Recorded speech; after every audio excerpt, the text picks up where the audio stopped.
Bonjour, amis de partout.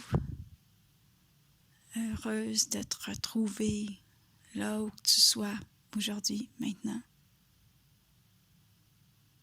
Heureuse de vivre cette connexion unique de ma voix, de mes mots, de mon inspiration à travers tes oreilles, ton cœur, ta création. Comment vas-tu? Comment vont ceux que tu aimes? Je pense à toi, où que tu sois, quelle que soit ta situation actuelle. Je pense à toi. Alors je t'invite dans cet espace que je nous réserve, dans cet espace de création, de transformation, pour toi comme pour moi.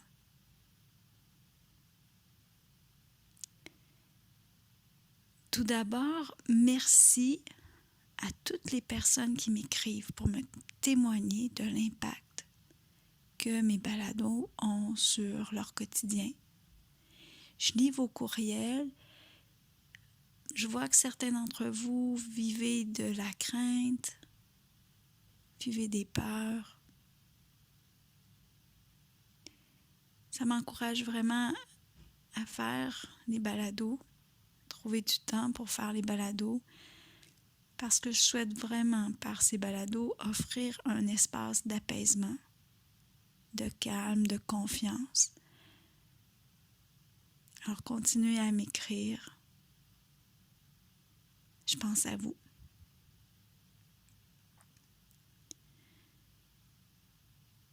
Alors, j'avais promis un yoga nidra, mais ce ne sera pas ça aujourd'hui, parce que certains d'entre vous m'ont écrit et avaient des questions que je trouvais très intéressantes sur le dernier balado, celui que j'ai appelé « Accueillir son Sankalpa ». Alors, j'ai donc décidé d'accorder le temps de cet épisode pour répondre à ces questions. C'est sûr que je vais revenir avec un yoga nidra dans les prochains jours, les prochaines semaines, mais aujourd'hui, je réponds à vos questions au sujet du Sankalpa. Pour cet épisode, on n'a pas besoin d'outils spéciaux, ni même d'une posture spéciale. Alors, je peux aller avec toi marcher, je peux aller avec toi courir, je peux t'accompagner dans une balade. C'est ça. Alors, il y a des personnes qui m'ont demandé de parler plus en détail du Sankalpa. Bon, le Sankalpa, c'est une intention qui est déposée au creux de l'inconscient au cours de la détente profonde. Ça peut être aussi pendant une méditation. Moi, je l'utilise pendant le yoga nidra, mais on peut aussi le faire pendant la méditation, tel un mantra qu'on répète. L'intention, on l'appelle le Sankalpa. Sankalpa veut dire un vœu, un souhait qui vient de l'espace divin et sacré en nous.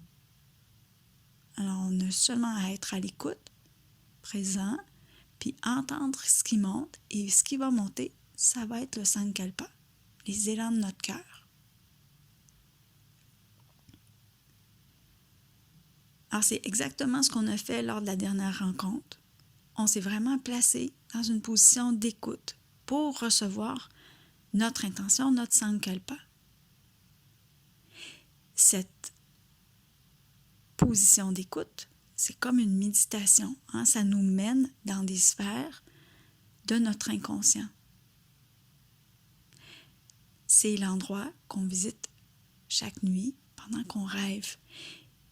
Tu sais, là, l'endroit où les éléphants marchent sur des fils de soie, c'est cette place-là.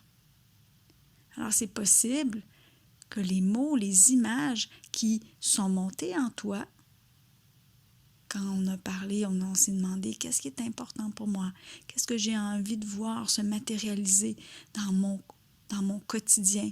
Peut-être que les mots, les images qui sont montées en toi à ce moment-là, ça faisait pas de sens pour ton cerveau rationnel. C'est fort possible. Tu étais dans un espace où tout est possible.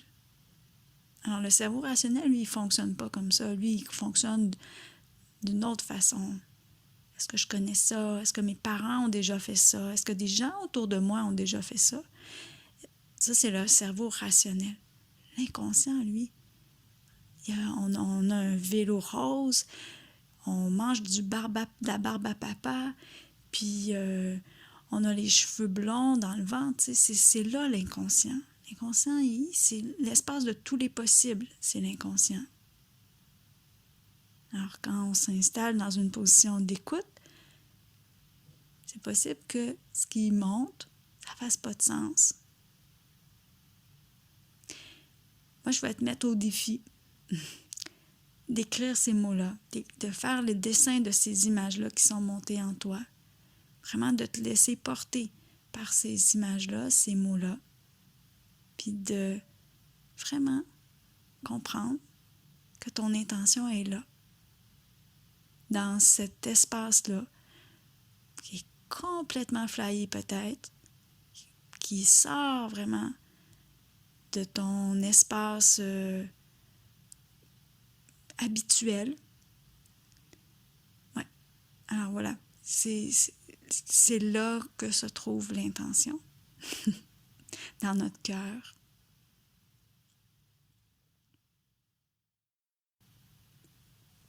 Autre détail concernant le Sankalpa. Le Sankalpa doit être une affirmation courte. Une affirmation courte. Alors, comme je vous l'expliquais, laisse-toi baigner dans les images, les mots qui sont montés.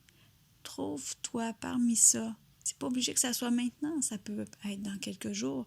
Trouve parmi ça une affirmation courte qui sera le reflet de ce qui aura monté.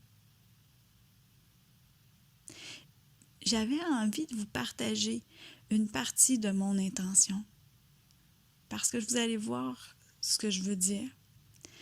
Alors, une partie de mon intention, c'est « J'accueille le vivant en moi ». Je vous le dis, quand j'ai entendu ces mots, quand ces mots me sont apparus, pour moi, ça faisait pas de sens. Je me disais, mais ça veut rien dire, c'est vide, ça fait pas de sens. Pourquoi je vais répéter ça tous les matins, tous les soirs? Je trouvais que c'était inutile. Après l'avoir mis en pratique pendant quelques jours, j'ai rapidement réalisé toutes les couches de cette intention. Le vivant, qu'est-ce que ça représente pour moi? Ben, ça représente plein de choses qui me sont importantes. La nature, la santé, ma famille. C'était ça le vivant pour moi. Mais quand j'ai entendu ce mot-là, je le trouvais trop vague. Mais je sentais à l'intérieur de moi qu'il résonnait, oui. Je sentais que ça résonnait. Quand je disais cette affirmation-là, je sentais comme des portes qui s'ouvraient à l'intérieur de moi, comme si mon cœur se faisait plus large. Alors c'est pour ça que je l'ai répété pendant quelques jours, pour finalement me rendre compte. Et je vais continuer, j'imagine, à en prendre conscience, toute la grandeur de cette affirmation-là. Alors oui, une petite affirmation courte, puis ose dire quelque chose que tu penses que ça ne fait pas de sens pour toi en ce moment. Essaie-le. Puis la dernière chose, pense à une affirmation qui sera sous la forme positive. Alors, la dernière fois, je vous ai dit justement « je suis ta. Ça peut être « je suis ouvert à papa, je m'accueille ta. Une phrase positive.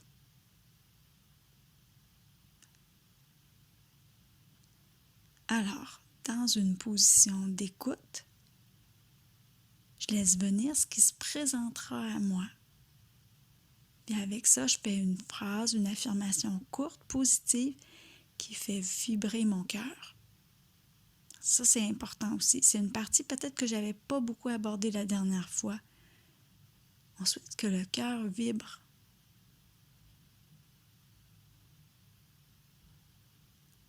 Alors, je vais vous redire les paroles de Rumi.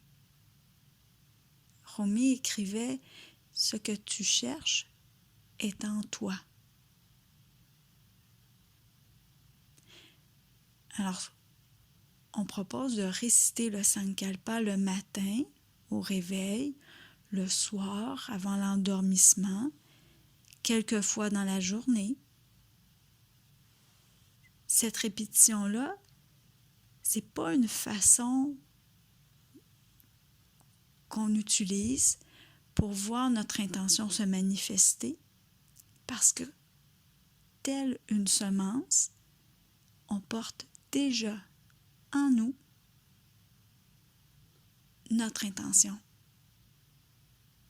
Alors la semence, elle est déjà l'arbre, elle est déjà la fleur, elle est déjà le fruit, elle est déjà l'ombre de ses branches. Alors elle est déjà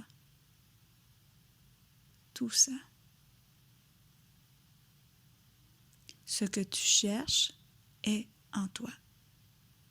Alors la répétition que je vais faire le matin, le soir, quelquefois dans la journée, ça va être seulement une façon pour moi de me rappeler qui je suis.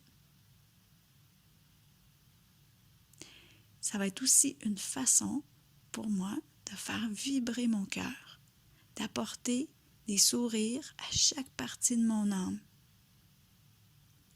Alors imagine toutes les cellules de ton corps, puis vois plein de petits sourires. Alors si ton affirmation crée des sourires à l'intérieur de toi, imagine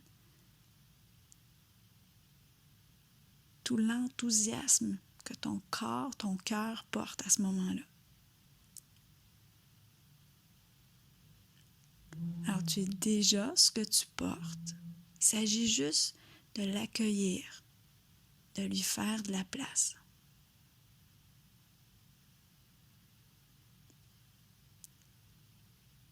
Alors je récite seulement pour me rappeler qui je suis. C'est seulement pour me reconnecter. Ah oui, c'est vrai. Je fais de la place à ça. J'accueille ça.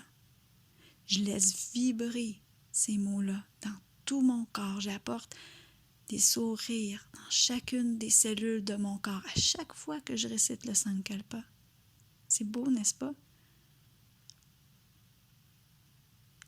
Puis, ça me permet aussi d'offrir de la détente plusieurs fois dans ma journée. De la détente comme de la confiance. Un espace où est-ce que je me sens calme. Je suis cette lumière. Je suis déjà ce que je porte.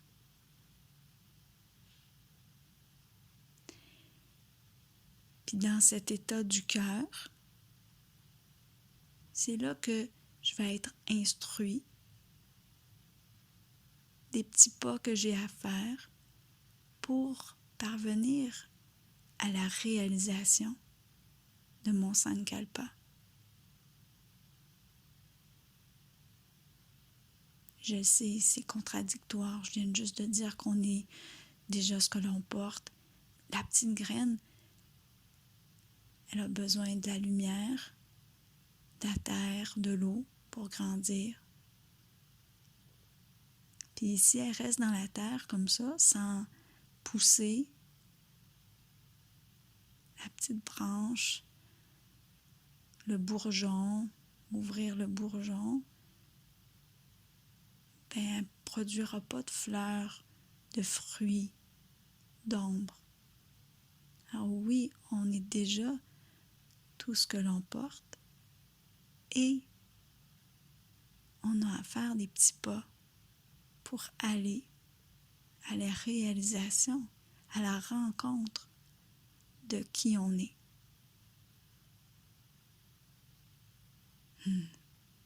J'espère que c'était beaucoup plus clair ce que c'est le Sankalpa et toute la magie que ça porte. Ce rituel qui est tout simple, mais qui apporte tellement dans notre vie. À tout bientôt. Merci d'être là. Merci, merci. Merci de nous offrir ta lumière. Je te vois, mon ami, et je crois en toi.